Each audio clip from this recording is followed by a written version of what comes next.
A todos y con todos, buenas tardes.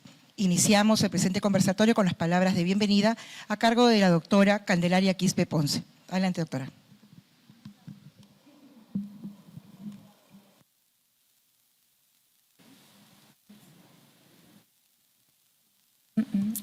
Perfecto. Muchísimas gracias. Buenas tardes con todas y con todos. A nombre del magistrado César Ochoa Kardich, director general del Centro de Estudios Constitucionales del Tribunal Constitucional, les damos una cordial bienvenida y agradecemos vuestra participación. Apenas hemos iniciado la convocatoria para este evento, los cupos presenciales se han agotado y esta tarde hemos recibido muchas llamadas, pero hemos abierto la posibilidad de participar virtualmente. Así que mis primeras palabras son, además de darles la cordial bienvenida, agradecer mucho vuestra participación en este y todos los eventos del Centro de Estudios Constitucionales. El Centro de Estudios Constitucionales es el órgano de apoyo académico y de investigación del Tribunal Constitucional. Uno de sus objetivos es fomentar el debate y conocimiento de temas constitucionales. El día de hoy, con esta mesa de honor que tenemos de especialistas en historia y especialistas en historia constitucional, evidentemente ese objetivo será cumplido. Quisiera agradecer también la participación, aparte de los ponentes, a quienes nos siguen en las redes sociales. Hay muchas personas que no se han inscrito por el Zoom, pero están en las redes sociales, así que muchas gracias. Esperamos disfrutar de las ponencias. Gracias a todas y a todos. Bien, continuando con el programa, vamos a ceder el uso de la palabra al magistrado Gustavo Gutiérrez Tixe. Bueno, muchísimas gracias. En principio voy a hacer unas palabras bastante breves por el tiempo. Ya luego al final daré unos comentarios finales. Pero agradecer la presencia, como dice la doctora Candelaria, de todos ustedes a este evento presencial, que hace bastante tiempo, o muy pocas veces últimamente, el Tribunal Constitucional logra desarrollar.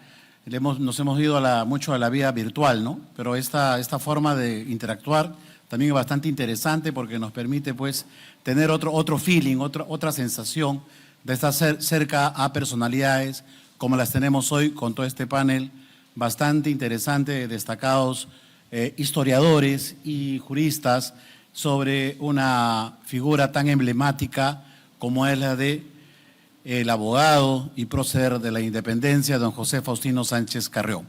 Agradezco también la presencia del magistrado Pedro Hernández Chávez por quedarse después de la larga audiencia que hemos tenido y acá a darme el respaldo moral, a permanecer un par de horitas más al menos.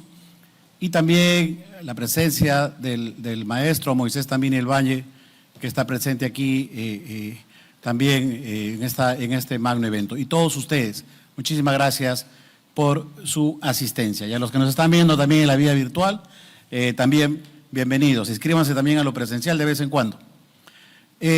Voy a dar pase ya al panel directamente. Tenemos, repito, una mesa bastante interesante y nuestro primer expositor es el historiador Javier Pérez Valdivia, quien es historiador por la Universidad Mayor de San Marcos y magíster en Ciencia Política por la Universidad Católica y es además profesor en la Universidad de San Marcos y la Universidad Nacional Federico Villarreal. Le dejo en el uso de la palabra por un tiempo de 25 minutos. Adelante. Muchas gracias. En primer lugar, quisiera agradecer al Centro de Estudios Constitucionales por la invitación, al señor magistrado y a todos aquellos que han hecho posible esta reunión, así como a los asistentes para pensar y repensar los aportes de José Faustino Sánchez Carrión al diseño constitucional e institucional de la República, que a diferencia del modus operandi de la sociedad patriótica, es un evento abierto al público y que, signo de los tiempos y gracias a la tecnología, puede ser seguido a través de Facebook Live. La fase final de la vida de Sánchez Carrión se confunde con los avatares de nuestro primer constitucionalismo e incipiente republicanismo. ¿Las propuestas de Sánchez Carrión fueron realistas o no realistas? Parafraseando a un célebre florentino, muchos han imaginado repúblicas y principados que nunca vieron ni existieron en la realidad. Cuando Sánchez Carrión pensó en el diseño constitucional e institucional de la República, no se inspiró en Platón y su República, o Tomás Moro y su Utopía, sino en John Locke en su segundo tratado sobre el gobierno civil y Montesquieu en su Espíritu de las Leyes, entre otros autores. Y supo percibir la distancia entre lo deseable y lo posible, atendiendo a los caracteres de la sociedad peruana y las ideas predominantes, y la correlación de fuerzas en el Congreso en una coyuntura de guerra de independencia que también tenía de guerra civil. Existen dos conceptos claves de su pensamiento que no han perdido vigencia este siglo XXI, el republicanismo y el liberalismo. Y los configura a través de una propuesta creativa, el republicanismo liberal. Son estas dos corrientes las que permean su conducta política. Defendió la institucionalización del Perú como república, pero bajo preceptos liberales. 200 años después, en el Perú, no hemos podido forjar una auténtica república.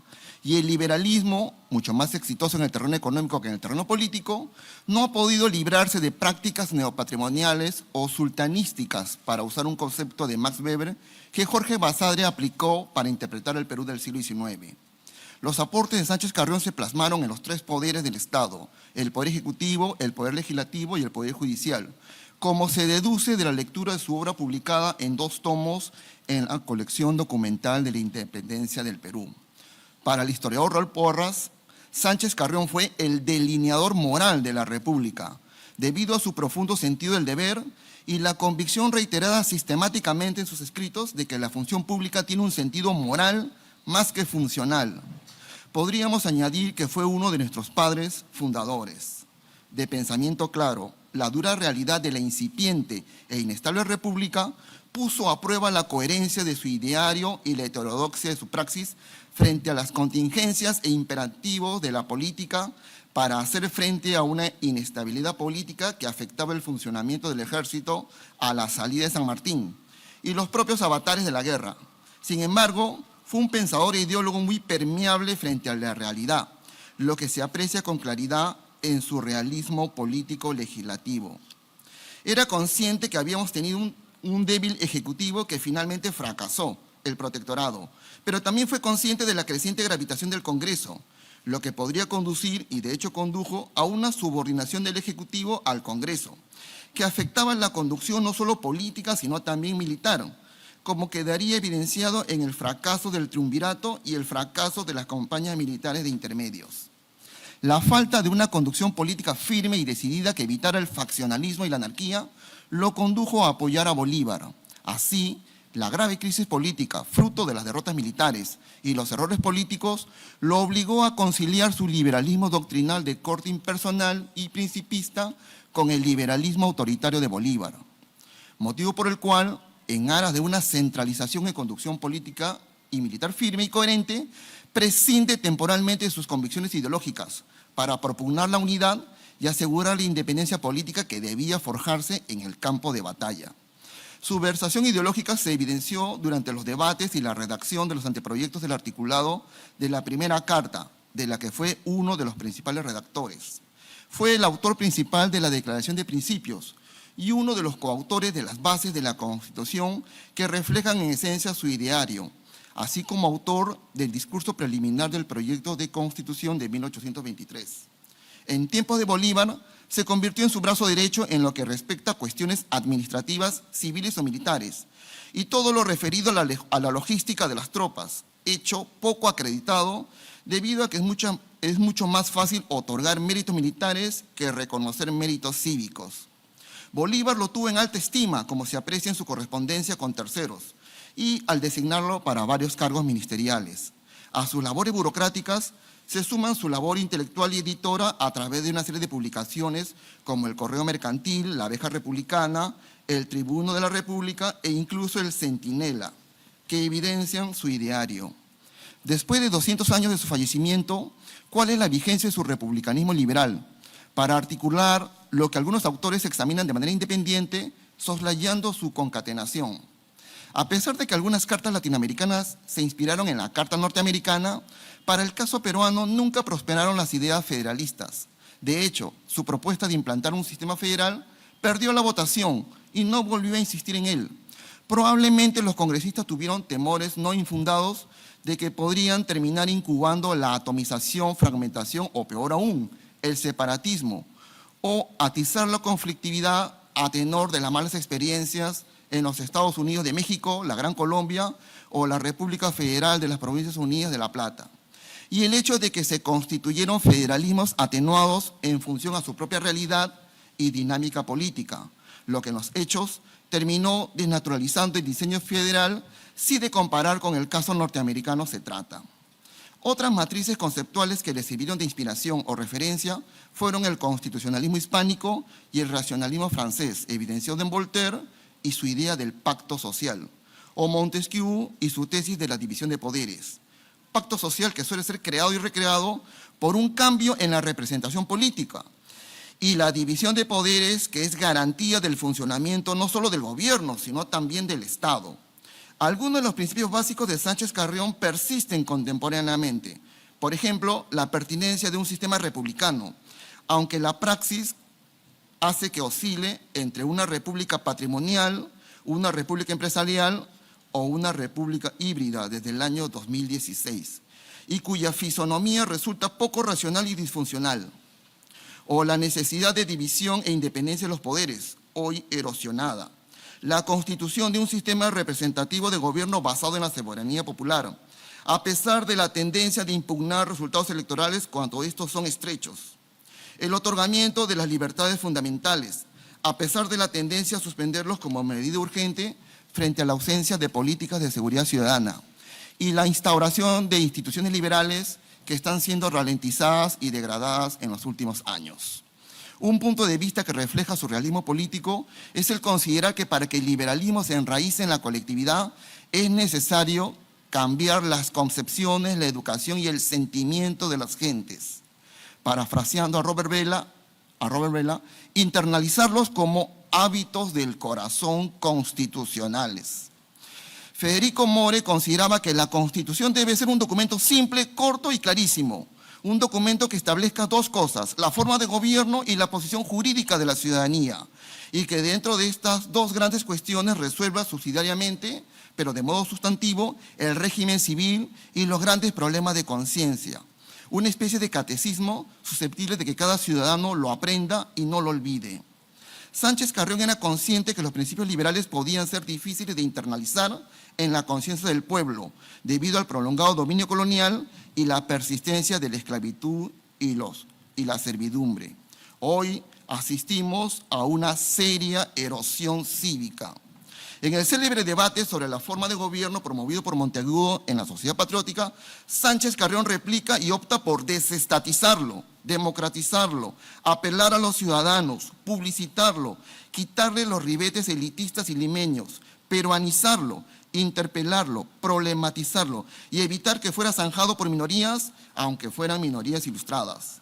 Sánchez Carrión obliga a que el debate salga de su zona de confort, la Sociedad Patriótica, y lo coloca en la esfera pública para que los ciudadanos se pronuncien al respecto de manera activa a través del Congreso, la prensa o la calle. A pesar del carácter doctrinal del debate, no deja de señalar que ventilamos una cuestión práctica. Defiende la libertad, ese coelemento de nuestra experiencia racional sin la cual los pueblos son rebaños y toda institución inútil. Para Sánchez Carrión, si la independencia consiste en no pertenecer a nadie, la libertad nace desde el momento en que uno pertenece a sí mismo. Pero si por desventura se implantara la monarquía, ¿qué seríamos?, se interroga. ¿Qué tendríamos? ¿Cómo hablaríamos a la presencia del monarca? Seríamos excelentes vasallos y nunca ciudadanos. Nuestro lenguaje explicaría con propiedad nuestra obediencia. Así, se opone a toda institución, incluso a las promovidas por el protectorado sanmartiniano, que en vez de fundar la igualdad a través de la ciudadanía con deberes y derechos, crea una desigualdad moderna, aunque reciba la denominación de nobleza patriótica, ya que para él, donde hay nobleza, el Estado está dividido en dos porciones, hecha la una para mandar y la otra para ser esclava. Para él, las únicas diferencias válidas son aquellas que emanan del talento, del mérito y la educación. Para Sánchez Carrión, la oportunidad de oprimir solo depende de la ineptitud de resistir. ¿Cómo nos defenderíamos de la real opresión si poco diestros en el ejercicio de nuestros derechos no hemos sabido más que obedecer ciegamente? Así, al determinar nuestra Constitución, debemos atender a la conservación de los derechos imprescriptibles e irrenunciables, cuales son la libertad, la seguridad y la propiedad. También nos advierte acerca de los riesgos de una república mal constituida. Para Sánchez Carrión, la distinción de poderes es el muelle real de la administración civil. Se gradúan los movimientos y la fuerza, y por aquellas está sujeto a cálculo la tendencia abusiva del gobierno. Señala que rara vez se ha conseguido la exacta demarcación de sus respectivos límites, porque haciéndose por hombres precisamente interesados en ella, es muy natural que se procure poner la línea puntos más allá de la esfera que competa. Para Sánchez Carrión, la rigurosa limitación de estos tres resortes, su directa y exclusiva concentración al fin correspondiente y la seguridad de que jamás atente el uno con el otro, y han de combinarse indispensablemente de tal suerte que la una dependa de la otra sin que por esto haga aquella lo que ésta quiera. Considera que la Constitución divide rigurosamente los poderes, que los enlace y juntamente dote a cada uno de la aptitud y energía necesarias para obrar y nunca mal, que el derecho de ciudadanía sea emanación de la utilidad común y de la libertad de cada miembro, que la declaración de aquellos derechos induzca al bien común, que las elecciones populares, siendo la explicación de la soberanía popular, sean el regulador de la base representativa. En el discurso preliminar del proyecto del 23, redactado principalmente por él, define la Constitución como el conjunto de las leyes primarias que determinan la forma de gobierno, según los principios del pacto social y de la conveniencia pública, consignándose en ella los derechos, obligaciones y facultades respectivas de los ciudadanos y funcionarios del Poder Nacional, y que se distribuyan en tantas secciones cuanto naturalmente resultaren. Para Sánchez Carrión, la Constitución se reduce a 3 puntos capitales: la nación, el gobierno y los medios de conservarlo. Esgrimiendo una idea antimonárquica muy en boga entre los republicanos y liberales, defiende la posición que la soberanía reside esencialmente en la nación y su ejercicio en los magistrados a quienes ella ha delegado sus poderes.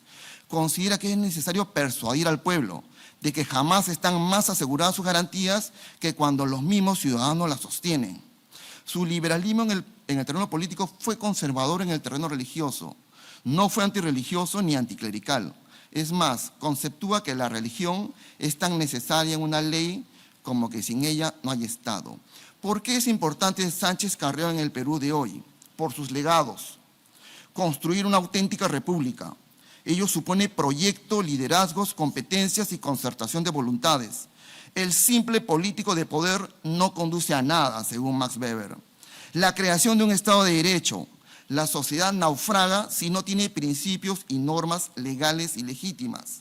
La importancia de la división e independencia de los poderes. La defensa de las libertades fundamentales. La importancia de las instituciones. Una sociedad igualitaria en deberes y derechos. No podemos pretender una sociedad con derechos y sin deberes. La organización de la sociedad en base al talento, el mérito y la educación. La honestidad del funcionario público. La función pública tiene un sentido moral más que funcional. El Estado como garante de la libertad, la seguridad y la propiedad. ¿Cuál será la senda constitucional del Perú a partir del 2026? ¿Tendremos una reforma o una asamblea constituyente? Un constituyente hizo la siguiente reflexión: ha salido funesto el remedio de fundir la materia constitucional por medio del fuego y del hierro para vaciar los nuevos moldes. Vamos pues a probar si es mejor limitarse a pulimentar la que ya está fundida. José María Pérez Valcárcel, Diario de Debates, sesión del 30 de julio de 1860. La Carta del 60 fue la más longeva, 1860-1920, salvo las breves interrupciones de 1867 y 1879-1881. Muchas gracias por su atención. Muy bien, muchas gracias, licenciado Pérez Valdivia. Antes de continuar, quisiera saludar la presencia del señor Santos Ruiz Guerra, alcalde de la provincia de Sánchez Carrión, y su señora esposa, que están acompañándonos en este evento. Bienvenido. Y también a los miembros de la Comisión Bicentenario del Paso a la Inmortalidad de José Faustino Sánchez Carrión, que también han venido algunos de sus representantes en este año precisamente, que es el año del bicentenario de la figura de don José Faustino Sánchez Carrión. Señor alcalde, bienvenido y muchas gracias por los regalitos que le voy a permitir dar a los expositores, si es que exponen bien, ¿no?, al final del evento. Vamos ahora con el señor abogado y licenciado en Derecho y Ciencia Política por la Universidad Nacional Mayor de San Marcos y magíster en Derecho, Convención en Derecho Constitucional y Derechos Humanos por la Universidad de San Marcos también, con un posgrado en Derecho Constitucional por la Universidad de Castilla-La Mancha, España, y docente universitario, autor de la Constitución inacabada, el doctor Marco Antonio Jamanca Vega. Entonces le doy al mismo tiempo 20 minutos que ha tomado. Adelante. Ante todo quiero agradecer a los distinguidos miembros de esta mesa, en especial al Centro de Estudios Político y Constitucional, en un bicentenario muy importante como la que es de José Faustino Sánchez Carrión. Había preparado una extensa, si se puede decir, anotaciones, pero me voy a centrar, creo, desde el punto de vista que podría aportar algo en esta mesa, ya que tengo destacados panelistas, destacados historiadores. Mi aporte va desde el punto de vista del derecho constitucional o desde el punto de vista de la historia del constitucionalismo. Y empiezo. Faustino Sánchez Carrión ha sido catalogado como la figura representativa de la independencia y para muchos el padre del derecho constitucional. Muchos conocen más a Toribio Pacheco que a José Faustino Sánchez Carrión, porque obviamente Toribio Pacheco dejó escrito, si se puede denominar, un derecho político, a diferencia de Sánchez Carrión, que para poder escudriñar su pensamiento, uno tiene que sumergirse en las lecturas no solamente de las famosas cartas del Solitario de Sayán, sino también en muchos textos dispersos, escritos en la tribuna y en los periódicos de la época, para poder un poco interpretar cuál era la senda o el pensamiento de Sánchez Carrión. Creo que pocos se han atrevido a hacer un acercamiento desde el punto de vista político-constitucional. Pero para entender un poquito el viraje de su pensamiento es necesario ubicarnos en varios momentos. No voy a comentar la parte de dónde nació ni dónde estudió, porque eso corresponde quizás a la historia propiamente dicho, pero sí me voy a centrar en los momentos claves de su pensamiento político. Un pensamiento político, como ustedes saben, como los grandes liberales de la época, sumergidas en un fidelismo todavía tributario del doceañismo. Como todo liberal de aquella época, hay un viraje luego de la invasión a Francia por parte en 1808 a España, y esa repercusión que hay en esta parte del continente, donde de alguna manera se enciende la llama para que los diversos pueblos de América Latina comiencen a emancipar o comiencen a pensar en quitarse el yugo español. Entonces, como el fidelista de ese entonces, Sánchez Carrión, hay dos momentos claves que de alguna manera alza la voz en vista de los abusos de la corona. Y esto está plasmado en la Oda a Baquijano y en la arenga de 1814, que enérgicamente reclama, por supuesto, todavía no hay un viraje o una ruptura total, pero de alguna manera reclama alguna igualdad entre nacionales y de los que formaban parte de la metrópoli. Son puntos muy importantes. Alguno dirá, oiga, pero esas odas o esos discursos pequeños a la luz de donde nos encontramos, quizás no represente nada, pero para el momento dado era un gran avance porque nadie se podía atrever a poder refutar el momento político de la corona, porque de por medio no solamente había el sustento filosófico constitucional sobre el pacto sobre la decisión o la soberanía real frente a la soberanía popular o soberanía de la nación. Son teoremas o principios que poco a poco van ingresando con la dación de la Constitución de Cádiz en 1812, con la apertura de la libertad de imprenta. Entonces, después tenemos una segunda etapa ya, previa a la independencia, en el cual Sánchez Carrión es partidario de San Martín. Sin embargo, San Martín no logró consolidar la independencia. Es más, la Constitución de 1823 se suspendió para dar paso al protectorado, para dar paso a un nuevo régimen. Entonces, como la gran mayoría de liberales, hay un viraje del liberalismo fidelista a un liberalismo, en el caso de Sánchez Carrión no voy a considerar un liberalismo radical jacobino, sino un liberalismo moderado, ¿ok? Porque se da cuenta de que definitivamente no había vuelta atrás. La restauración de la Constitución de Cádiz, impuesta desde España, ya no tenía sentido en esas tierras donde lo que se buscaba era la libertad, era la independencia. Entonces, a partir de entonces, ya viene el Sánchez Carrión que la gran mayoría conoce. Ese Sánchez Carrión, autor de las dos cartas famosas, firmadas con el seudónimo del solitario El Sayán, y, por supuesto, ya viene la oposición a la forma de gobierno establecida en el Perú.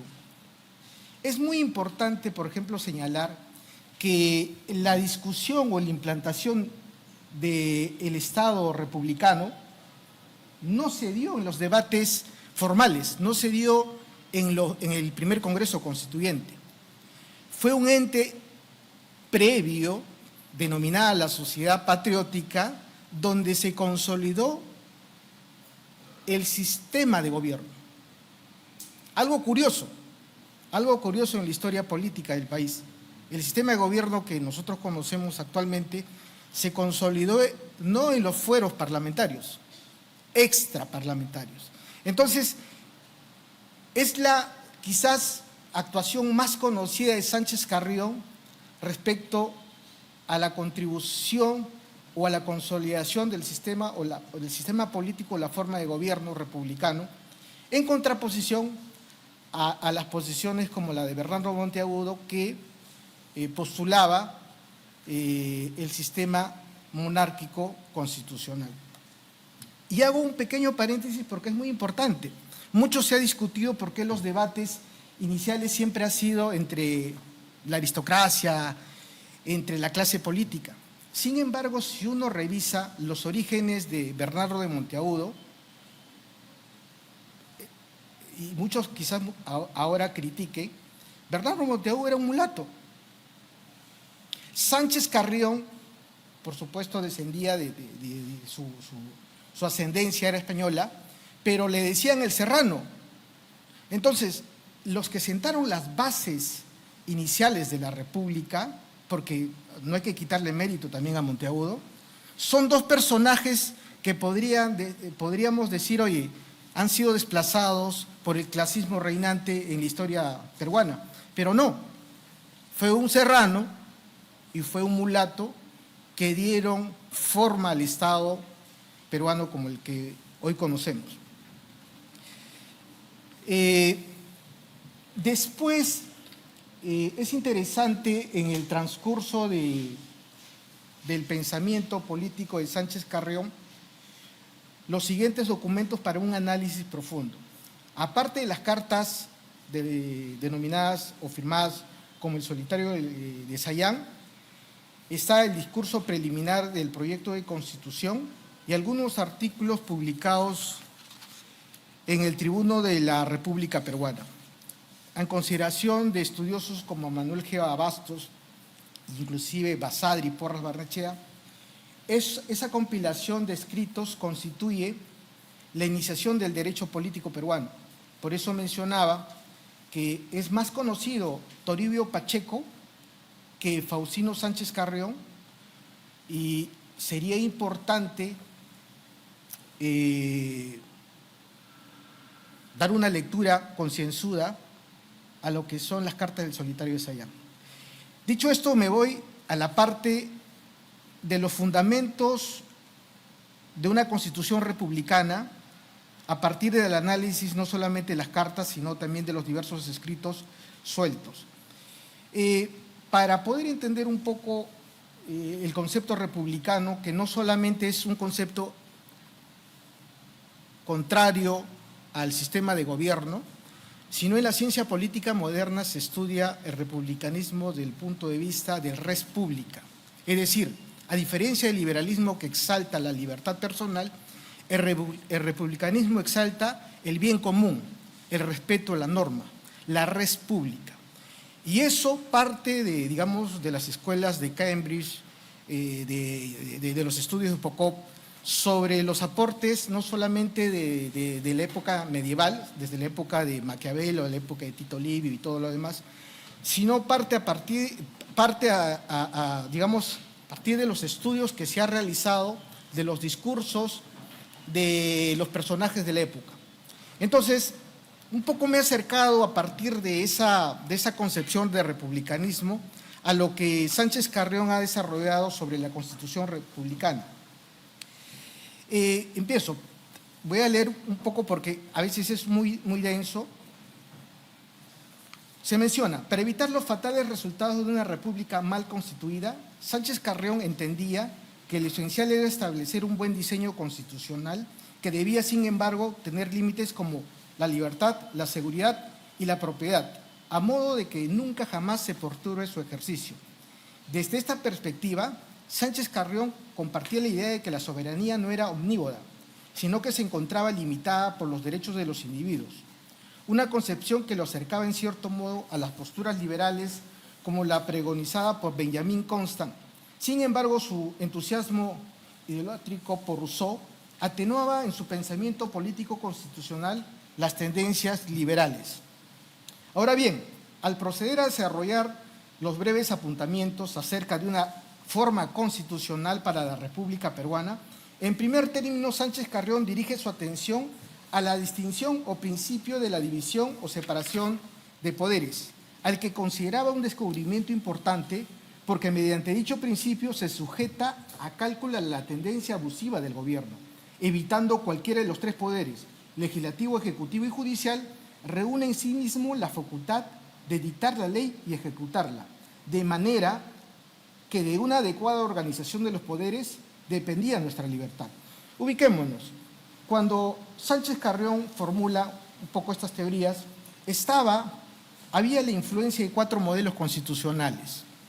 Teníamos el modelo constitucional hartamente conocido, el modelo constitucional francés, el modelo constitucional británico, el modelo de la constitución doceañista y el modelo norteamericano.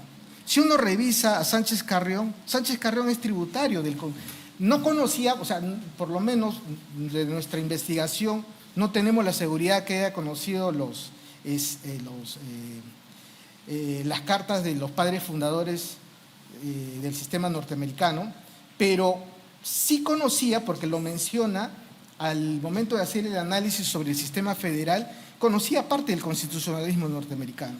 Las características del constitucionalismo norteamericano es entonces una de las columnas fundamentales que es el aporte al constitucionalismo comparado, es el Estado federal, el control de constitucionalidad.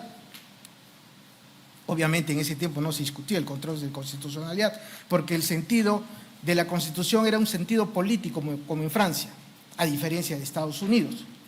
Entonces, Sánchez Carrión, cuando hace esta distinción de la división de poderes, está pensando en una influencia de check and balance, Es decir, está rescatando o está dando a conocer el sistema constitucional británico, porque hace esa tendencia. Y además, más adelante, ya cuando hay una discusión en los debates, él menciona, y eso obviamente es fruto de Benjamin Constant, sobre el Senado conservador.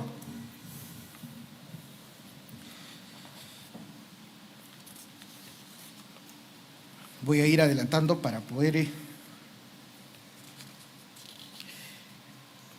El Senado conservador, y es partidario en ese momento del unicameralismo, porque si uno, digamos, recuerda cuando se produce el motín de Balconcillo, ¿ok? Cuando se produce el motín de Balconcillo y luego hay la deposición de la Junta Gubernativa, hay todo un debate sobre la conveniencia o no de la conducción del poder o de la presidencia, si debe hacer a través de una persona o de 3 personas.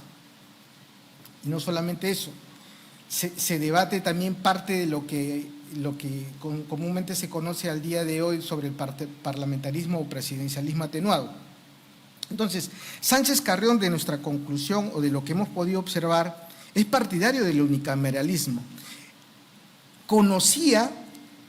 Era partidario de la Constitución francesa de 1795 más que la de 1791. Conocía el constitucionalismo doceañista, desde luego. Sin embargo, no era partidario porque el constitucionalismo doceañista traía consigo la mención de un reino que Sánchez Carrión definitivamente quería desterrar del pensamiento político de ese entonces. Finalmente, sobre el concepto de federalismo, mucho se ha discutido a nivel teórico más que práctico, porque recordemos que la única constitución o en los debates constituyentes en la historia constitucional peruana solamente se va a dar en la Constitución de 1828. Más adelante no hay ni un debate sobre el federalismo. Sin embargo, para algunos autores como para Pedro Planas, el concepto que maneja Sánchez Carrión no es el federalismo puro al estilo norteamericano, es el concepto de descentralización, porque él dice no necesitamos que se creen estados, lo que él quería es que haya un equilibrio de poderes, es decir, introducir un sistema en el cual no solamente haya un estado unitario, un parlamento único, sino parlamentos estatutales, regionales, departamentales, como fuera, para darle contrapeso al equilibrio de poderes. De alguna manera, esa era la visión de Sánchez Carrión, y no un federalismo como muchos lo han mencionado o cree en el pensamiento de nuestro prócer. Quiero quedarme en esta parte, no sin antes mencionar que la Asamblea Constituyente del 78-79, en el preámbulo de la Constitución, lo reconoce como fundador de la República. Hubo un rico debate entre Polar, Tausen, ¿no?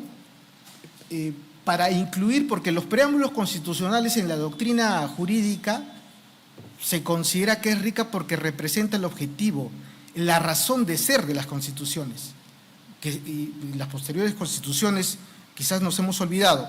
Sin embargo, es importante mencionar que en esa constituyente, en el preámbulo, se reconoció como fundador de la República y creo que en muy buena línea. Me quedo acá, muchísimas gracias por la atención.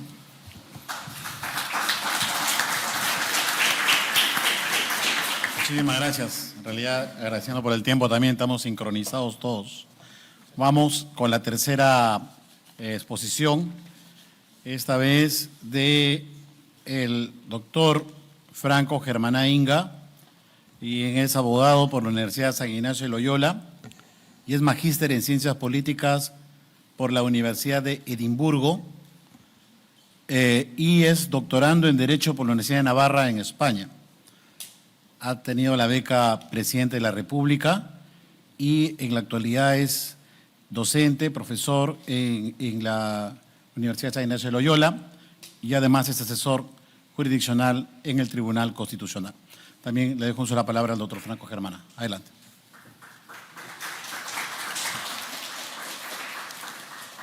Muchas gracias al magistrado Gutiérrez Tixe, al Centro de Estudios Constitucionales que preside el magistrado Ochoa, a los panelistas, al público asistente. Cuando una comunidad política decide separarse de su metrópolis, decide declarar su independencia, como ustedes podrán comprender, no es un proceso pacífico, suele alcanzarse, suele conquistarse esa libertad después de una guerra de independencia. Y en una guerra de independencia, como en todas las guerras, estas se ganan con armas, balas, bayonetas, pero hay un arma que es muy importante, hay un arma que es muy poderosa, y son las ideas.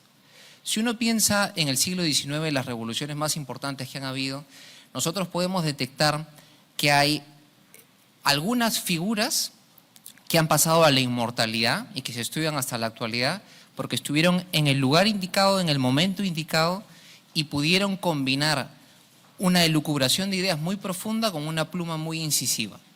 Por ejemplo, si pensamos en la Revolución Americana, tendríamos que pensar en Thomas Paine y sentido común. Washington, el primer presidente de Estados Unidos, hacía que sus soldados lean, o hacía que les lean, porque muchos de ellos no sabían leer, el sentido común, donde elucubraba las razones, utilizando un lenguaje muy sencillo, un lenguaje y una retórica por momentos incluso hasta sarcástica, fácil de entender, atractiva, de por qué es que había llegado el momento para que las colonias se separen de Inglaterra. Si nosotros pensamos en la Revolución Francesa, tendríamos que pensar en Emmanuel Sieyès. Si Thomas Paine escribe Sentido Común en 1776 y Estados Unidos se independiza ese mismo año, Thomas Paine escribe que es el tercer estado en 1789, el año en que inicia la Revolución Francesa. Y su planteamiento fue sencillo. ¿Qué es el tercer estado? Todo. ¿Qué ha sido? Nada. ¿Qué aspira a ser? Algo. Entonces, en el Perú, si nosotros nos ponemos a pensar en nuestro proceso de la independencia, tendríamos que pensar en José Faustino Sánchez Carrión y en la Abeja Republicana, en el Tribuno de la República Peruana y los escritos que hizo bajo el seudónimo del Solitario de Sayán. Ciertamente estamos aquí ante un personaje polifacético con muchas facetas, muchas de las cuales por el tiempo no vamos a poder ahondar, pero hay en él una faceta de ideólogo, de pensador político que quizás es la más conocida. Hay una faceta en él de docente, revisando los documentos de la Comisión del Sesquicentenario de la Independencia. Hay algunos documentos bien interesantes, por ejemplo, un documento que él le presenta al Colegio de Abogados de Lima en 1818, donde dice: me he demorado un poco en colegiarme e incorporarme a la orden, pero porque estaba abocado totalmente a ser profesor gratuito de filosofía en el Convictorio de San Carlos. O sea, hay una faceta ahí de docente interesante. Hay una faceta de él como abogado, porque se incorpora al Colegio de Abogados de Lima en 1818 y al año siguiente, en el 19, lo nombran abogado de los insolventes, una especie de abogado de los pobres que tenía el Colegio de Abogados. Tiene una faceta también de hombre de acción política, no solamente de pensador. Tuvo muchos cargos, fue diputado constituyente, fue diputado secretario, es decir, parte de la mesa directiva, fue ministro de Gobierno y Relaciones Exteriores, fue también, no solamente los cargos que tuvo, sino la obra que dejó a través de su acción política. Fue uno de los fundadores de la Corte Suprema, fundó la Corte Superior de Justicia de Trujillo, la Universidad Nacional de Trujillo, que es la Universidad Nacional de la época republicana más antigua, es decir, también tiene un legado interesante. Y cuando uno piensa en el proceso de independencia y a veces se concentra en las batallas, por ejemplo, la batalla de Ayacucho, muchas veces se concentra solo en los militares, pero no necesariamente en los líderes civiles. Y hay también documentos interesantes donde él le envía cartas, por ejemplo, a Simón Bolívar, dándole cuenta de cómo organizaba los hospitales de campaña, cómo había mandado confeccionar las sábanas para los enfermos, cómo los estaban cuidando. Es decir, fue un líder civil importante, un héroe de la independencia. Ahora bien, enfocándonos un poco en su pensamiento constitucional, que es quizás lo que corresponde, ya que estamos en el Tribunal Constitucional, como bien lo dijo el doctor Jamanca, hay que enfocar el proceso constituyente no solamente con lo que se dijo en el Congreso Constituyente en 1822 en adelante, sino también con los pasos previos, ¿no? Y ese debate se dio o se inició en la Sociedad Patriótica, en donde básicamente la pregunta a resolver literalmente era cuál es la forma de gobierno que más le conviene al Perú en atención a su extensión, sus costumbres y la escala que tiene la civilización, ¿no? Entonces habían posturas a favor y en contra. Un sector creía que la monarquía constitucional era lo más adecuado, argumentaba a favor de esa posición la gran extensión territorial del país y que iba a ser muy difícil para un Estado joven, para un Estado que recién sale y que nace en el mundo político, gobernarse a través de una democracia. Se argumentaba, por ejemplo, que solo las democracias directas son las verdaderas democracias, porque en las democracias representativas muy pocas personas son las que hacen las leyes, pero todos se someten a ellas. Se esbozaron argumentos de esa naturaleza, además de que el Perú tenía una tradición de gobierno vertical. Era el país que antes había tenido virreyes, antes había tenido incas, curacas, caciques, es decir, no tenía una tradición de gobierno democrático. Pero en contraposición, a través de algunas cartas al editor del Correo Mercantil y Político, José Faustino Sánchez Carrión da una visión contraria. Y frente al argumento de la extensión territorial dice sí, el Perú es cierto que tiene una gran extensión territorial, pero precisamente esa es una de las razones por las cuales no podríamos tener una monarquía constitucional. Porque el monarca lo que va a querer hacer es subyugar, va a querer dominar. Y mientras más grande sea el territorio, más grandes sean los pueblos y mayor sea la población, pues mayor va a ser el incentivo que va a tener para sojuzgar, más que para gobernar a una comunidad de personas libres. Frente al argumento de la falta de costumbres o de tradiciones democráticas, él dice, bueno, es verdad, pues no hemos tenido una tradición democrática, pero con el tiempo se creará. Lo que no se puede permitir es que con base en teorías, con base en planteamientos abstractos, nos privemos de la gran oportunidad que tenemos de intentar y crear algo nuevo. Es independizarnos y tener una forma de gobierno republicana. Y sobre todo, y esto me parece muy interesante, porque él planteó que la forma monárquica de gobierno iba a deformar el carácter nacional. En sus palabras, y esta cita me parece muy ilustrativa, él dice lo siguiente: ¿cómo hablaríamos a la presencia de un monarca? Yo lo diré. Seríamos excelentes vasallos y nunca ciudadanos. Tendríamos aspiraciones serviles y nuestro gran placer consistiría en que su majestad extendiese su real mano para que la besásemos, solicitaríamos con ansia verle comer y nuestro lenguaje explicaría con propiedad nuestra obediencia.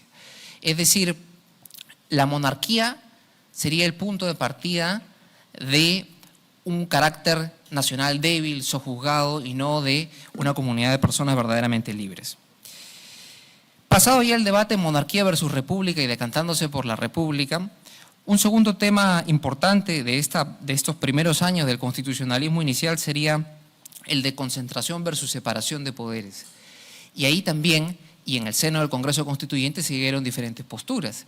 Algunos, incluso algunos liberales, tenían como por ejemplo Francisco Javier de Luna Pizarro, tenían una postura a que la Asamblea sea la que mantenga el poder judicial, el poder legislativo, el poder ejecutivo, es decir, una concentración, a pesar de que Francisco Javier de Luna Pizarro era un liberal.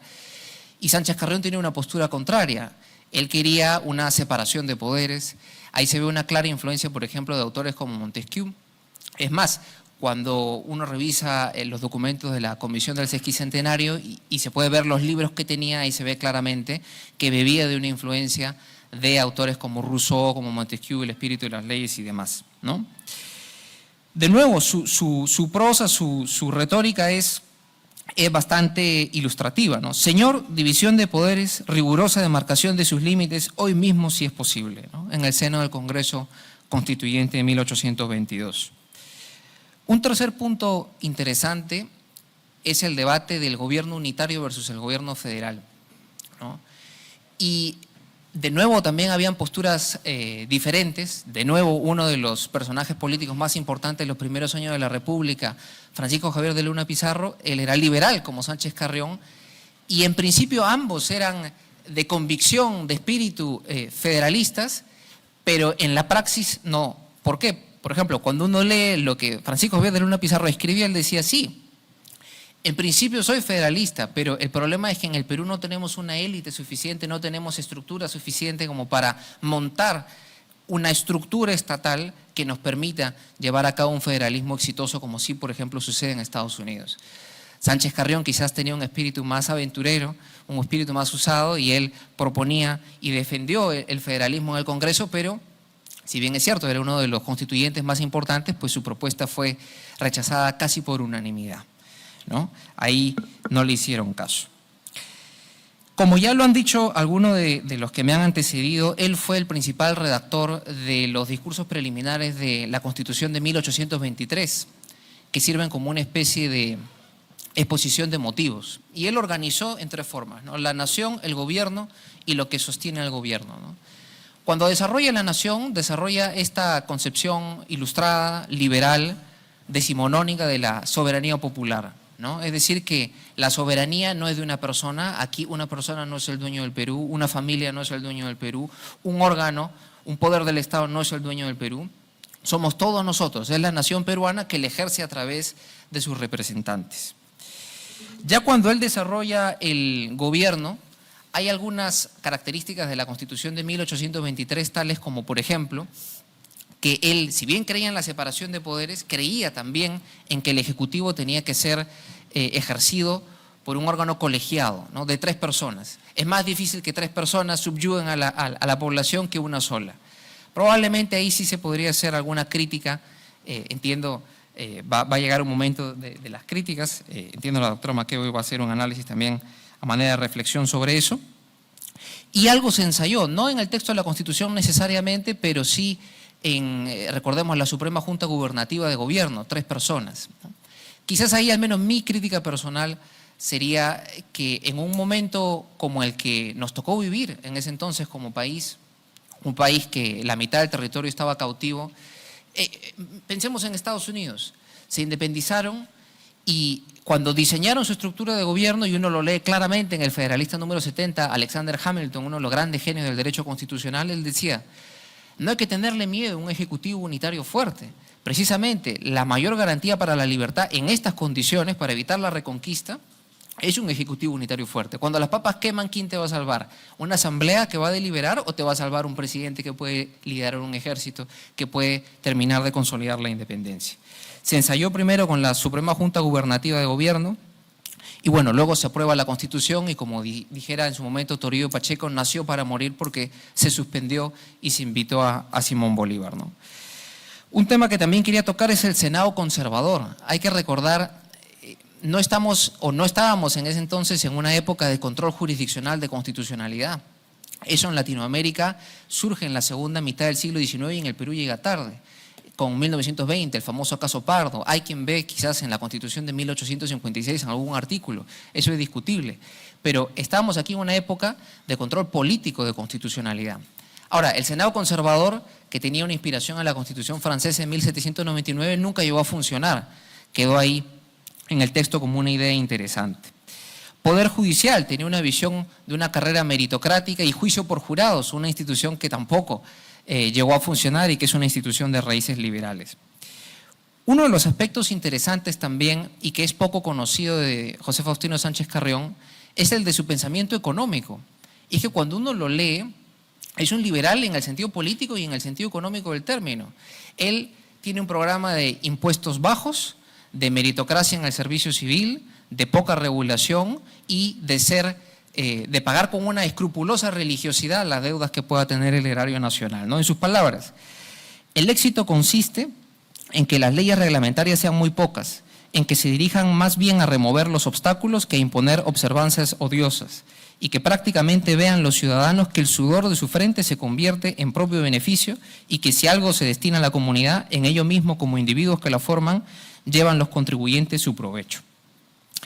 Ya como tercer punto para ir cerrando mi intervención, ¿qué es lo que sostiene al gobierno? Él dice la hacienda, porque el dinero no cae del cielo, o sea, hay que tener los recursos suficientes, las fuerzas del orden, ejército, policía, pero una parte que a mí me pareció muy interesante es la ilustración. La ilustración es lo que nutre las almas de las personas. ¿Y eso qué significa? Y lo dijo ya en 1822, un colegio por pueblo, una universidad por departamento, institutos de ciencias, premios a quienes destacan en ciencias y sobre todo, y esto es un aspecto importante, prensa libre. Prensa libre porque es lo que nos permite intercambiar las ideas. Ya para terminar con una reflexión positiva, cuando uno piensa en Sánchez Carrión, hay algunos principios que nos evocan a la mente, a la reflexión, ¿no? Republicanismo, dignidad republicana, ilustración, liberalismo. Y lo dejo con una frase de él. Al declararse independiente el Perú, no se propuso solo el acto material de no pertenecer ya a la que fue su metrópoli, ni de decir en alta voz ya soy independiente. Sería pueril tal contentamiento. Lo que quiso y lo que quiere es que esa pequeña población se centuplique, que esas costumbres se descolonicen, que esa ilustración toque su máximo y que al concurso simultáneo de estas medras no solo vea nuestra tierra empedrada, sus calles con oro y plata, sino que de cementerio se convierte en una patria de vivientes. Y yo pienso que es una importante ocasión para reflexionar que deberíamos ser eso, una patria de vivientes que mire hacia el futuro y que sea optimista. Gracias. Muy bien. Muchas gracias. Todos calibraditos. Bueno, me toca presentar a la doctora Carmen McEvoy. En realidad, si leo todo, nos quedamos hasta mañana. Creo que los pergaminos que tiene la doctora McEvoy son conocidos por todos. Es una brillante historiadora de la etapa republicana, con grandes ensayos y trabajos que siempre nos alimentan y nos enriquecen para el trabajo que desarrollamos y que es una lectura de referencia obligatoria para todos nosotros. Así que dejo en el uso de la palabra a la doctora Carmen McEvoy Carreras. Adelante.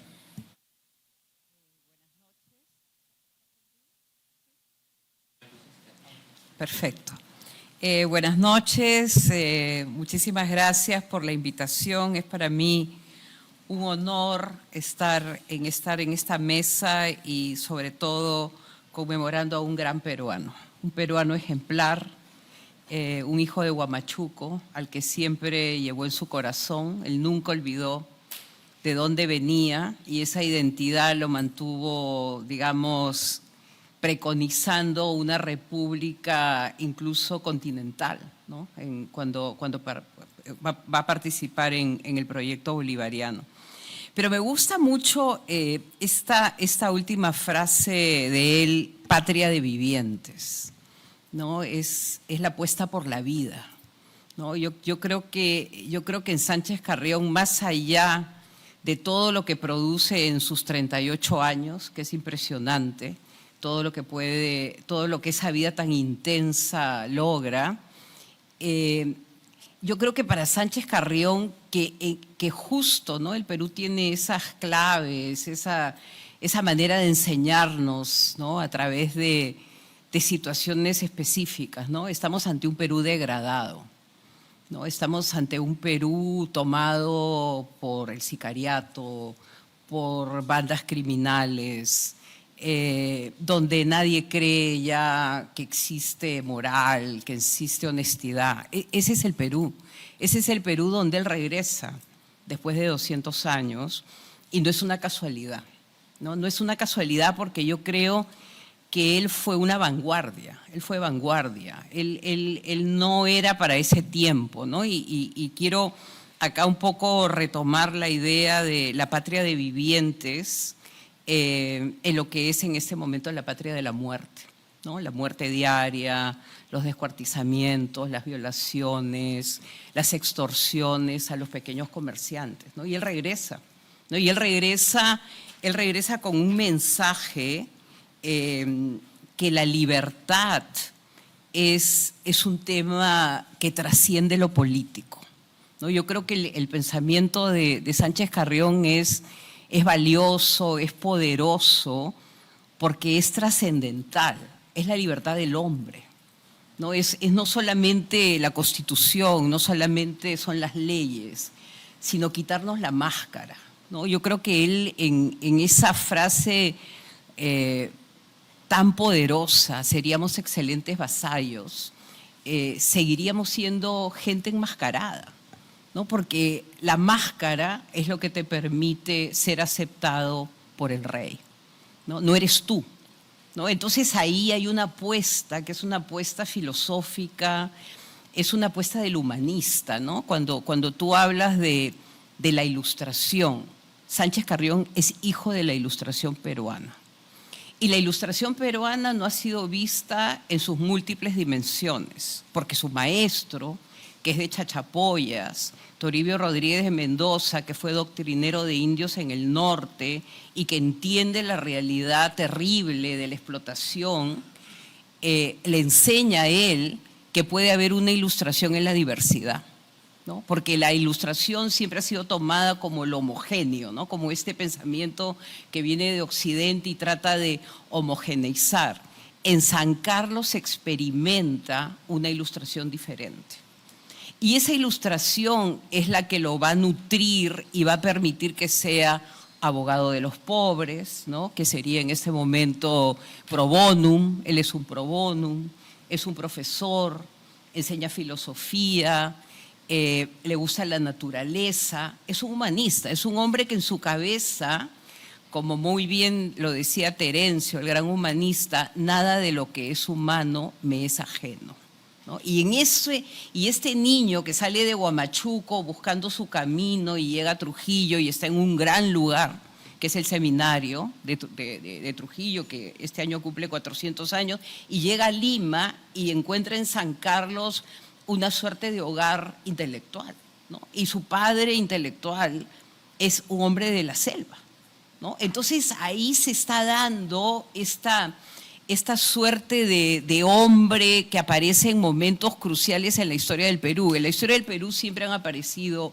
estas personalidades que sintetizan lo que es el Perú, ¿no? Lo mejor del Perú, ¿no? Y él lo sintetizó, ¿no? Y él apuesta por la libertad y sueña en grande y tiene un horizonte y piensa en la trascendencia y piensa en la libertad como una libertad individual. No solamente es la libertad política, es la libertad de ser yo, ¿no? Y yo creo que eso es una gran lección que viene en el momento clave de la historia del Perú, ¿no? Donde todo parece que se derrumba y aparece alguien que nos dice: este es el camino, esto es lo que yo soñé hace 200 años y ustedes pueden seguir soñándolo, ¿no? Y no quiere decir que no tenga defectos y tenga contradicciones, como llamar al dictador para salvar a la República, que complica totalmente el juego político, introduce una dictadura permanente en nuestra historia e introduce a los caudillos, ¿no? Pero él también es un hombre que entiende y en ese sentido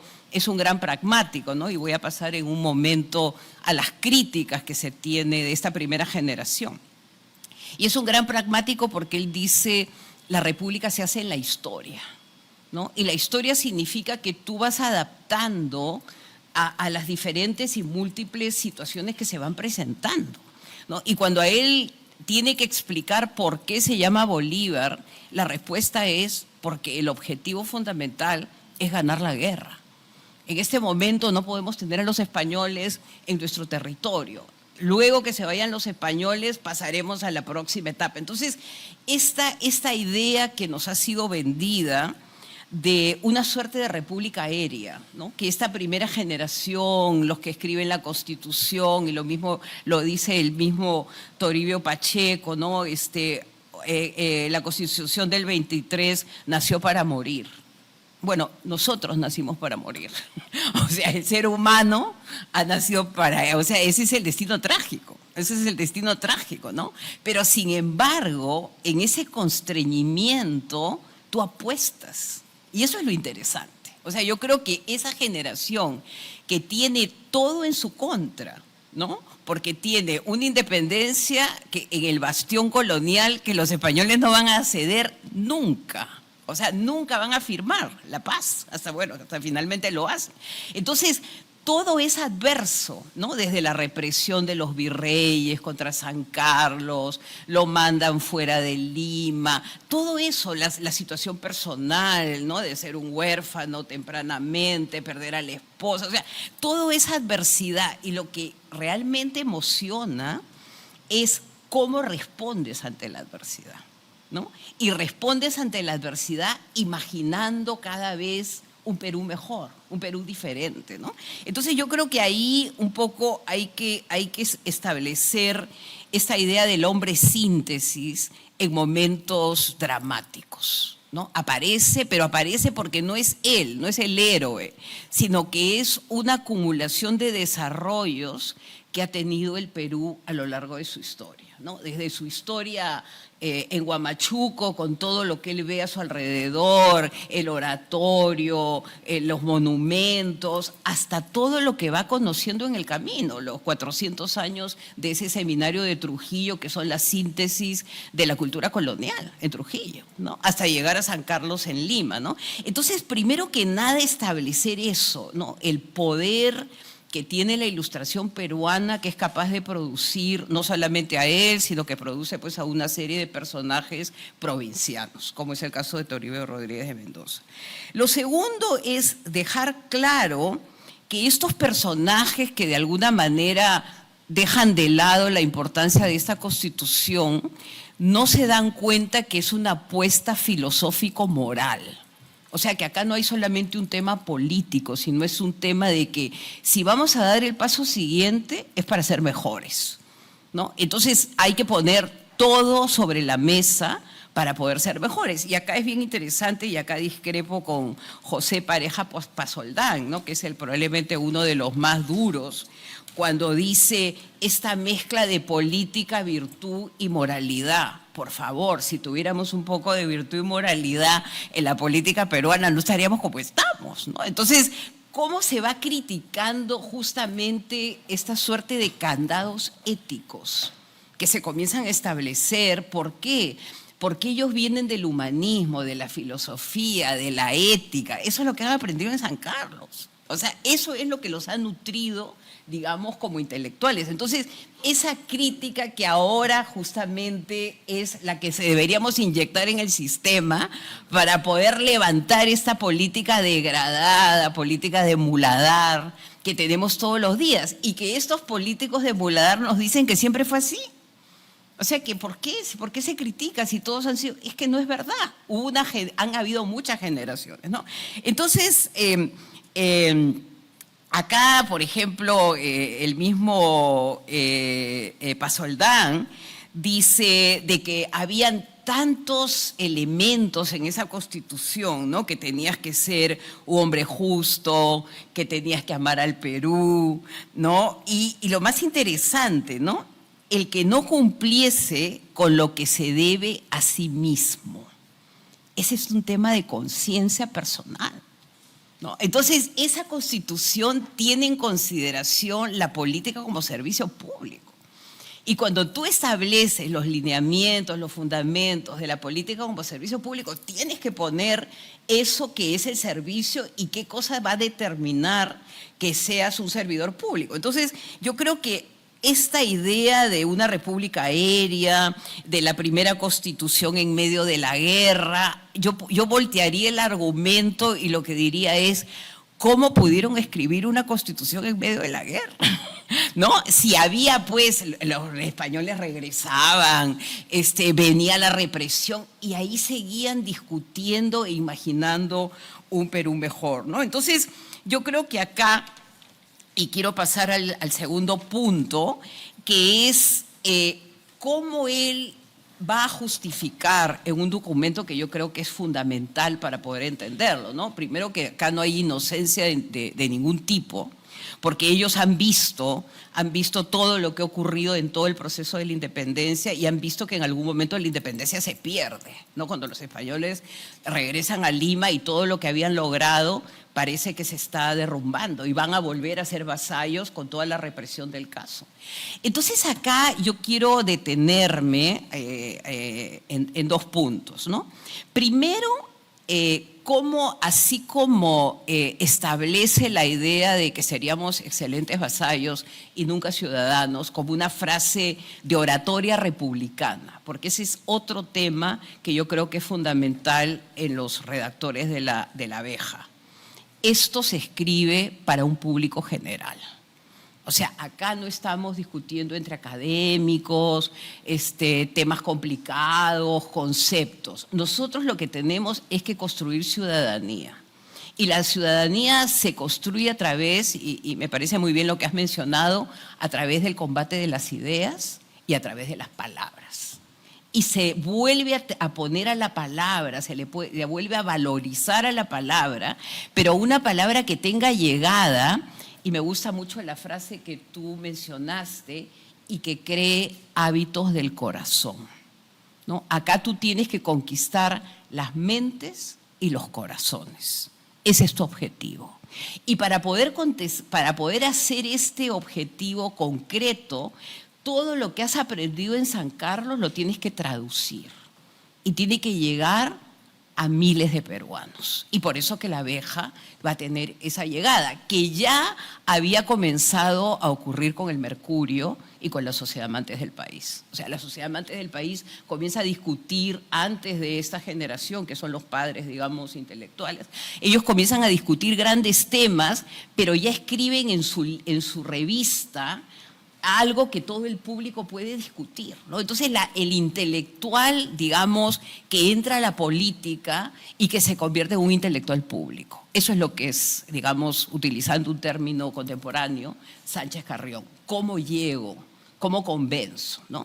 Entonces acá yo creo que hay algo importantísimo, porque todos hablan pues, en este lenguaje complicado, el lenguaje de la corte, y él es el primero que convierte estos conceptos en oratoria republicana, de llegada masiva.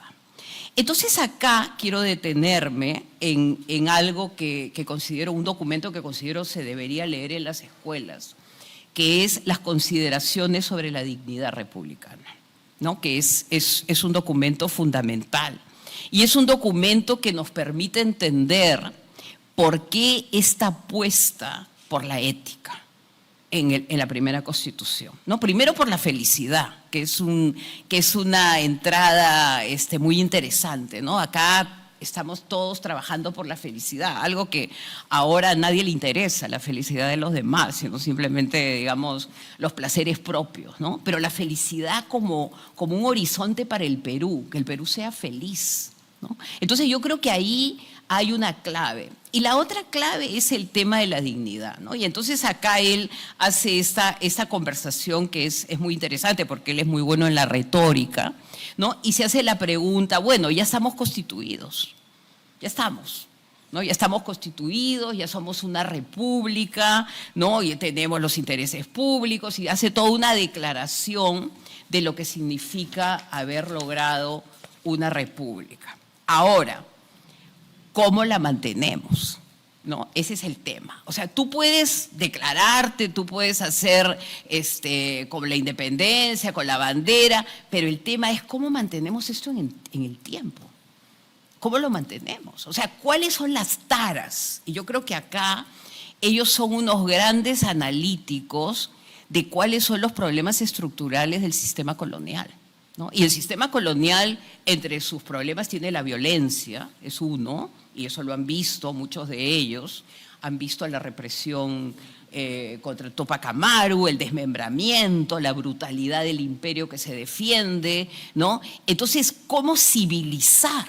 ¿Cómo salir de ese mundo de la violencia, que es el que estamos viviendo ahora, y volver al diálogo, a la conversación, a la civilidad, a la filosofía, a las humanidades? ¿Cómo hacer eso? ¿Cómo hacer ese tránsito? No es fácil, porque han sido cientos de años en que este sistema ha manejado al Perú, ¿no? Entonces, ellos entienden que la tara colonial es fundamental, ¿no? Y dentro de la tara colonial, y acá yo creo que él identifica el tema de la prebenda, que es nuestro gran problema, el asalto del Estado, para tomar la prebenda y repartirla. Ese era el sistema colonial. Llegaba el virrey con su corte, ¿no? Y venían pues 30, 40 de estos personajes, sabe Dios de qué procedencia, y tomaban por asalto el Estado y se lo repartían, ¿no? Y cada generación había visto que habían llegado virreyes sucesivamente para cumplir con ese tipo de, digamos, de objetivo, ¿no? Entonces, él se da cuenta de lo que hay que hacer, básicamente, es descolonizar las costumbres. Y es el primero, y acá Mark Turner le da un papel muy importante en la idea de la descolonización. Esa palabra no había sido mencionada. o sea, por otros académicos, intelectuales, digamos, republicanos, él pone la palabra en la mesa. O sea, si no nos descolonizamos mentalmente, esto no sirve para nada. Si no nos descolonizamos mentalmente, podemos escribir 10 constituciones y vamos a seguir siendo los mismos vasallos, los mismos actores. Y acá hay una palabra que a mí me parece interesante, la adulación. O sea, vivimos de la pretensión de lo que no somos y tenemos que adular para ser lo que no somos.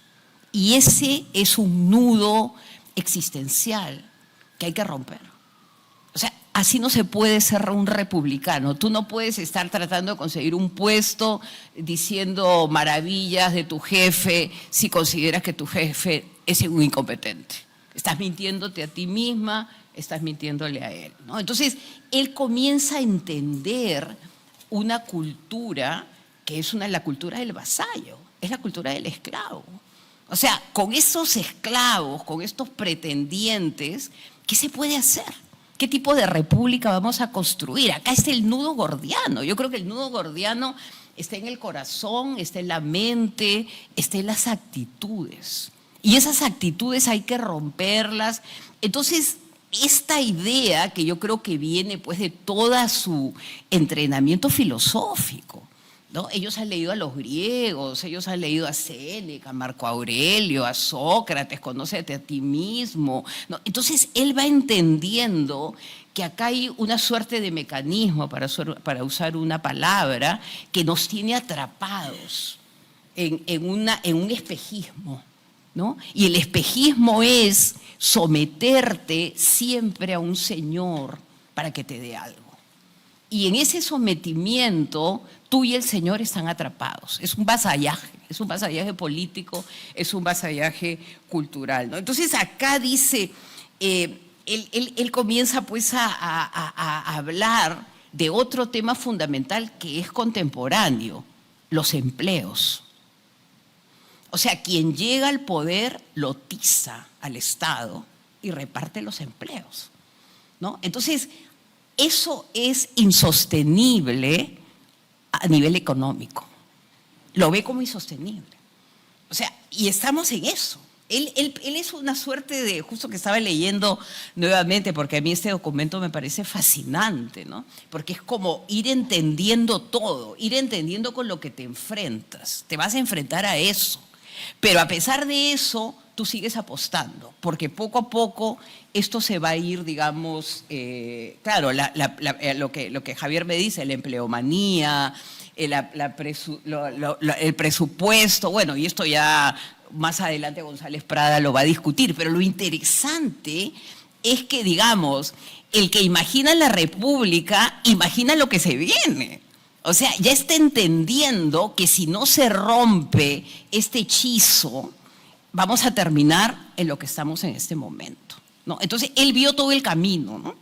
Entonces, ¿qué cosa dice él respecto a los empleos? Y lo voy a leer porque me parece que es extraordinario. Ahora, él también entiende que este es un mundo aspiracional, que esta república promete. Y promete en lo material. No solamente promete a nivel de que te voy a liberar, promete una ciudad, unas calles empedradas de oro y plata. Eso está prometiendo, pero no lo puede dar.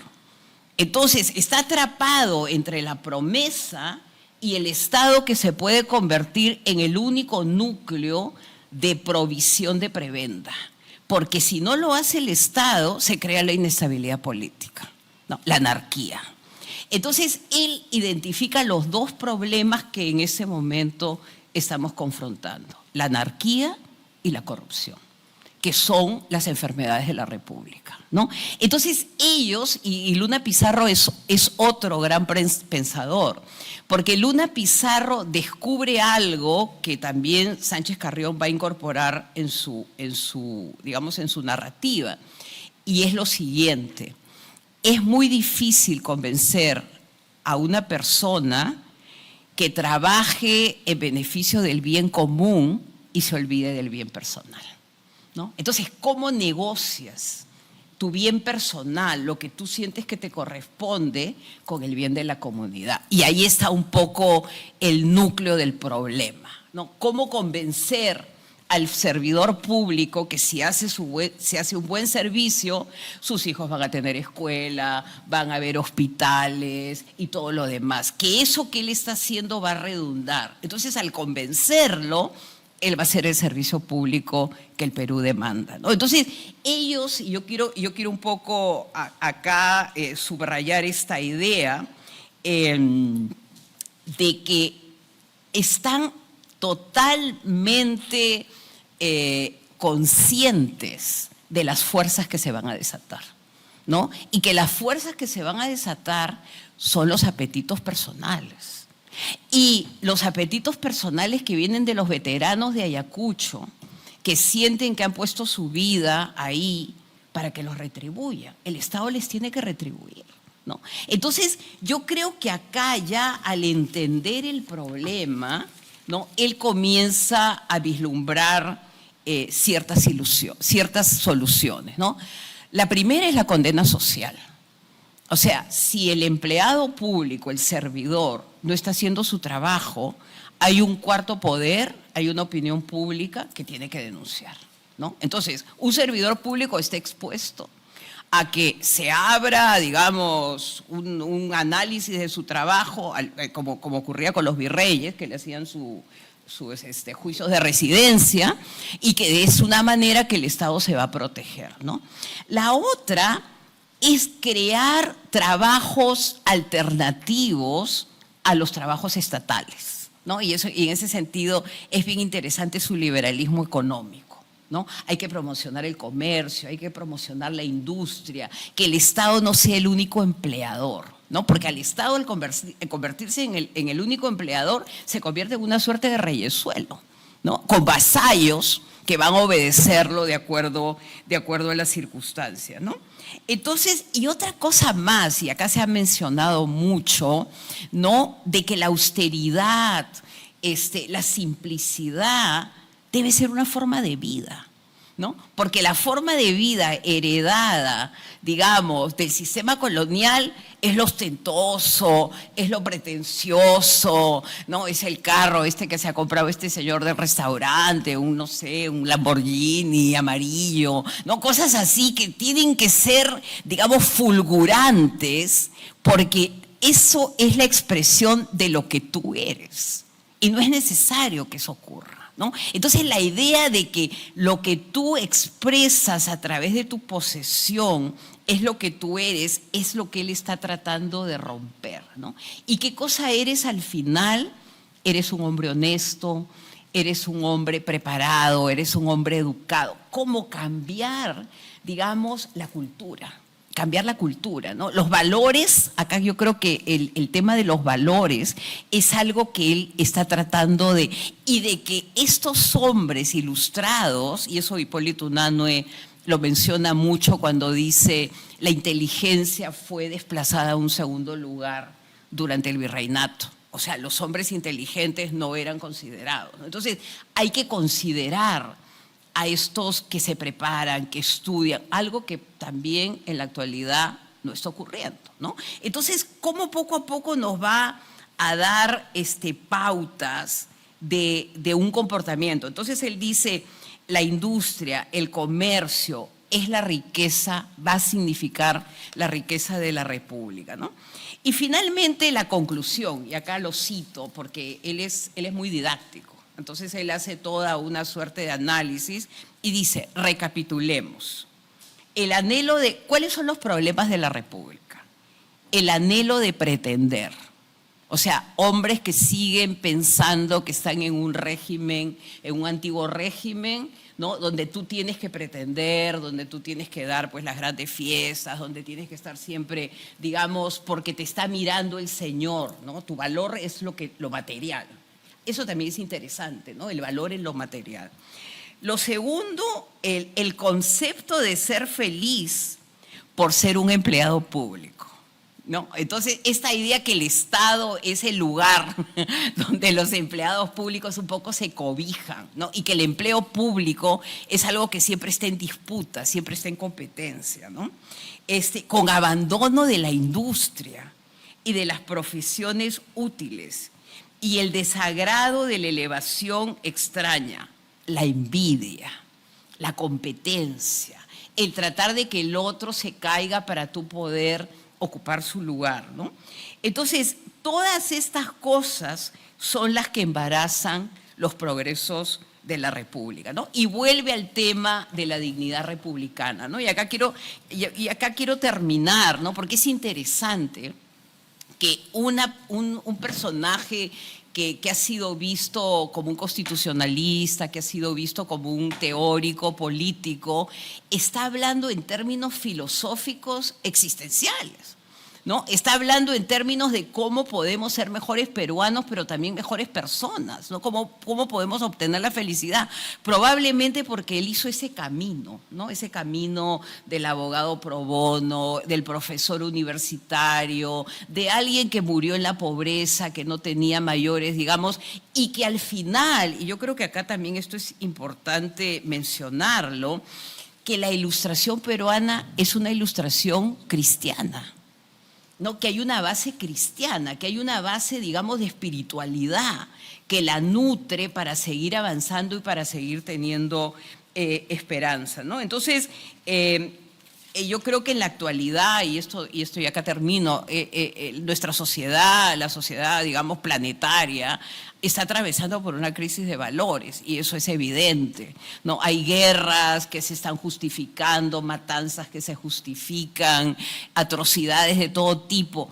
Y es interesante, ¿no?, que en esa coyuntura, que es una coyuntura de tránsito, el mundo está viviendo una transición que no sabemos hacia dónde nos va a llegar, aparece este personaje, ¿no? Después de 200 años, no le han querido dar su año, pero nosotros se lo vamos a dar, se lo estamos dando en el corazón, se lo ha ganado, pero absolutamente, probablemente es el peruano del milenio, con Grau, y él nos está trazando otro camino, ¿no? Que no solamente es el camino constitucional, político, teórico, sino es el nuevo ser, ¿no? Para este nuevo mundo en el que estamos entrando, donde lo comunitario tendrá que ser importante, la naturaleza, el respeto por la vida, él nos está diciendo: quiero que el Perú sea patria de vivientes, ¿no? Y es una señal tan poderosa que yo creo que nos debemos sentir muy orgullosos de celebrarlo y de seguir celebrándolo por muchos años más. Así que muchísimas gracias y viva Sánchez Carrión.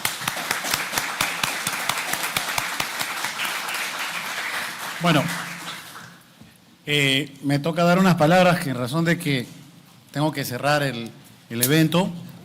En principio, agradeciendo profundamente a los expositores por tan brillantes intervenciones y ponencias que han presentado a este conversatorio, y quizás solamente comentarles un poco de las razones por las cuales estamos aquí, porque este es un evento, si bien gracias al magistrado César Ochoa y al Centro de Estudios Constitucionales, impulsado por mi despacho en mi calidad de magistrado del Tribunal Constitucional. ¿Pero por qué? Porque creo que es importante vincular, como dice la profesora McEvoy, la función pública también a los valores republicanos y sobre todo a aquellos que han marcado una etapa crucial y que han dado un mensaje que quizás se ha quedado en el péndulo, que es la imagen que dio José Faustino Sánchez Carrión. Entonces, creo que y sentí el deber de tener que tomar esta iniciativa para poder realizar un conjunto de actividades, y eso es lo que quiero comentarles.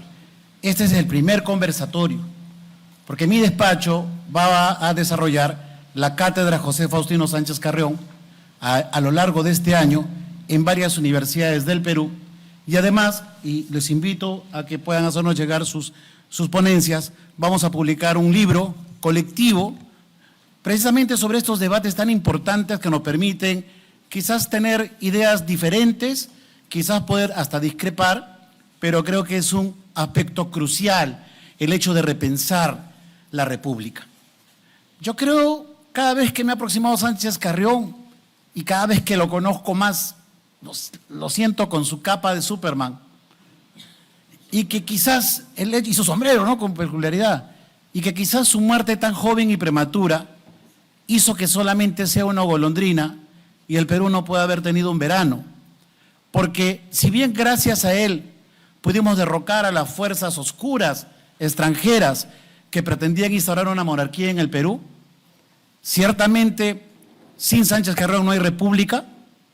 Lo cierto es que la muerte prematura de Sánchez Carrión a los 38 años de edad, años después, bien poco después, hizo que quizás nos mantengamos en esta situación que hasta el día de hoy lo podemos visualizar a todo nivel, como dice Carmen Magueboy, en una suerte de degeneración que en efecto pues no empieza hoy, empieza desde los inicios de la República, y es por eso que Bolívar dicta un decreto de pena de muerte contra el corrupto.